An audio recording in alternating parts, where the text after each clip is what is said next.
perkenalkan saya Malika Kartika dengan NIM 230201038. Di sini saya akan menjelaskan tentang konsep praktika asuhan keperawatan pada pasien dengan gangguan kebutuhan eliminasi patologis sistem pencernaan.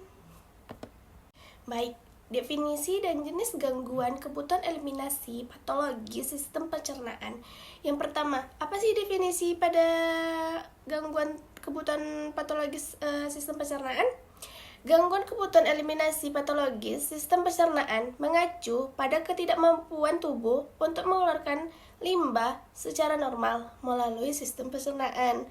Dan apa sih jenis-jenisnya? Jenis penyakitnya tuh seperti diare, konstipasi, inkontinensi fekal, ileus, dan obstruksi usus. Lalu di sini saya akan menjelaskan juga tentang etiologi dan faktor risiko gangguan kebutuhan eliminasi patologis sistem pencernaan.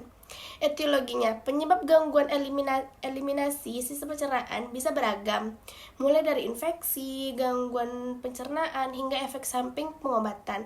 Lalu ada juga faktor risikonya. Lalu ada faktor risiko. Faktor risiko meliputi usia, gaya hidup, penyakit kronis, dan pengobatan yang sedang berlangsung. Penting untuk memahami faktor risiko bagi pasien. Selanjutnya, ada manifestasi klinis gangguan kebutuhan eliminasi patologis sistem pencernaan. Yang pertama, itu ada nyeri perut. Nyeri, kram, atau ketidaknyamanan di area perut dapat menjadi indikasi masalah pencernaan. Lalu ada perubahan kebiasaan buang air besar, seperti frekuensi, konsistensi, dan warna feses dapat berubah, menunjukkan gangguan eliminasi. Lalu ada mual dan muntah. Mual dan muntah seringkali terjadi karena gangguan pencernaan atau masalah lainnya. Lalu kita akan bicara tentang pemeriksaan diagnostis gangguan kebutuhan eliminasi patologis sistem pencernaan. Yang pertama, itu harus diauskultasi, yaitu mendengarkan suara usus dengan stetoskop untuk menilai fungsi pencernaan.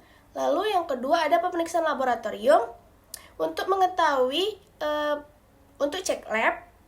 Lalu cek fesesnya atau urinnya dilakukan untuk pendiagnosis gangguan eliminasi. Lalu ada pemeriksaan pencitraan. Itu seperti scan, MRI digunakan untuk melihat struktur dan fungsi organ pencernaan. Perencanaan asuhan keperawatan pada pasien dengan gangguan kebutuhan eliminasi patologis sistem pencernaan. Yang pertama, kita harus mengkaji pasien, mengumpulkan data tentang pasien termasuk riwayat penyakit. Lalu ada tanda-tanda vital dan kebiasaan eliminasi. Lalu yang kedua, diagnosis keperawatan. Menetapkan masalah keperawatan terkait dengan gangguan eliminasi sistem pencernaan. Lalu yang ketiga ada perencanaan. Menetapkan tujuan dan intervensi keperawatan untuk membantu pasien dalam mengatasi masalah eliminasi. Lalu ada implementasi asuhan keperawatan pada pasien gangguan kebutuhan eliminasi patologis sistem pencernaan. Yang pertama ada promosi kebersihan, yang kedua ada pendidikan pasien, yang lalu terakhirnya ada administrasi obat. Dan yang terakhir ada evaluasi dan dokumentasi asuhan keperawatan pada pasien dengan gangguan eliminasi sistem gangguan pencernaan. Yang pertama harus kita mengevaluasi, lalu kita mendokumentasi, mencatat kemajuan pasien, intervensi yang diberikan dan respon terhadap terapi. Lalu ada revisi perencanaan asuhan, menyesuaikan rencana asuhan keperawatan berdasarkan hasil evaluasi. Sekian yang dapat saya sampaikan. Wassalamualaikum warahmatullahi wabarakatuh.